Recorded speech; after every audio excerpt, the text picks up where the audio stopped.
3월 10일 오늘 만나 성경 말씀은 누가복음 10장 8에서 11절 말씀입니다. 어느 고을에 들어가든지 사람들이 너희를 영접하거든 너희에게 차려주는 음식을 먹어라. 그리고 거기에 있는 병자들을 고쳐주며 하나님 나라가 너희에게 가까이 왔다 하고 그들에게 말하여라.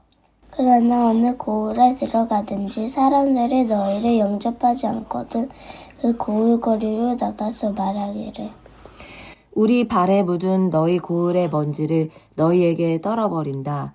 그러나 하나님 나라가 가까이 왔다는 것을 알아라 하여라. 아멘.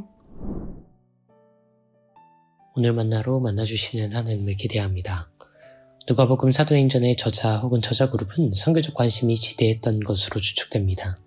신약성서의 유일한 역사서로 간주되는 사도행전은 원시 그리스도교의 역사를 교리나 가르침, 인물이나 사건이 아닌 철저히 선교의 관점에서 해석하고 기술한 책입니다. 누가복음 사도행전의 이와 같은 선교적 집중은 오늘 우리가 함께 읽은 대규모 파송의 장면에서도 확인할 수 있습니다. 예수께서 12제자를 파송하는 대목은 마가, 마태, 누가 모두 공통적으로 기록되어 있습니다만 유독 누가복음은 이후에 무려 70에서 72인을 파송하는 장면을 추가로 증언합니다. 사본에 따라 70인 파송인 경우도 있고 72인 파송인 경우도 있습니다. 개역개정에서는 70인으로 특정하였으나 우리 교회가 읽고 있는 세번역에서는 70에 대괄호로 2명을 병기하여 양쪽 모두로 읽힐 수 있게 번역하였습니다. 해당 숫자 차이에 대한 여러 연구가 있는데 일부 성서학자들은 온 세상 민족의 수를 70으로 볼 것인지 72로 볼 것인지에 따라 숫자가 달라지는 것으로 풀이합니다. 당시 문화에서는 노아로부터 갈라지는 민족들의 계보가 기록된 창세기 10장에 근거하여 온 세상 민족의 수를 70개로 보았다고 합니다. 흥미롭게도 후대에 헬라어로 다시 기록한 70인형 성서에서는 민족의 수를 72개로 확장하였고 또 일부 외경의 기록들은 온 세상 언어의 수를 72개로 간주한 기록들도 발견됩니다. 마치 12지파의 상징성을 고려해 12명의 제자가 선택된 것처럼 온 세계 열방 끝까지 모든 민족들을 헤아려 적게는 70에서 많게는 72명이 선택되었다는 겁니다. 결국 70명이냐 72명이냐 논쟁은 그 구체적인 숫자에 집중하기보다는 모든 민족과 모든 언어를 향해 예수께서 당신의 사람들을 하나님 나라 대사로 파송하셨다는 그 상징성과 의미를 숙고하는 것이 누가복음 사도행전의 선교적 관심을 따르는 독해라고 볼 수 있을 듯합니다. 유대의 경계를 넘은 온 열방을 향한 선교적 씨앗이 베드로와 고넬료의 만남, 해외 선교사 바울 훨씬 이전인 예수와 제자 원시 공동체에서부터 연원한다고 누가복음 사도행전은 전하고 싶었던 것 같습니다. 예수께서는 70 혹은 72명의 이 대규모 선교 공동체를 2사람씩 짝을 지어 파송하십니다. 그리고 다소 독특한 선교지로의 이동 및 선교지 체류 방법을 제안하십니다. 우선 휴대품목을 최소화하는데 갖고 다니지 말아야 할 것에는 돈도 포함됩니다. 특이하게도 이동 중에는 사람들과 인사나 대화 역시 금지됩니다. 거점을 찾아 그곳에 머무르게 되면 평화의 인사를 한 뒤 줄곧 머무르면서 음식과 거처를 제공받으라 명령하십니다. 그리고 거주나 방문을 거절하는 곳에는 미련을 두지 말고 떠나라고 당부하시지요. 이동과 체류는 이처럼 복잡하지만 그들이 전해야 하는 메시지와 사역의 내용은 아주 간단했습니다. 여러분은 아픈 이들을 치유해주며 하나님의 나라가 여러분에게 다가왔습니다 라고 전하십시오. 예수의 선교사들은 치유사역과 함께 하나님 나라의 도래를 전하는 것으로 선교의 내용을 채웠습니다.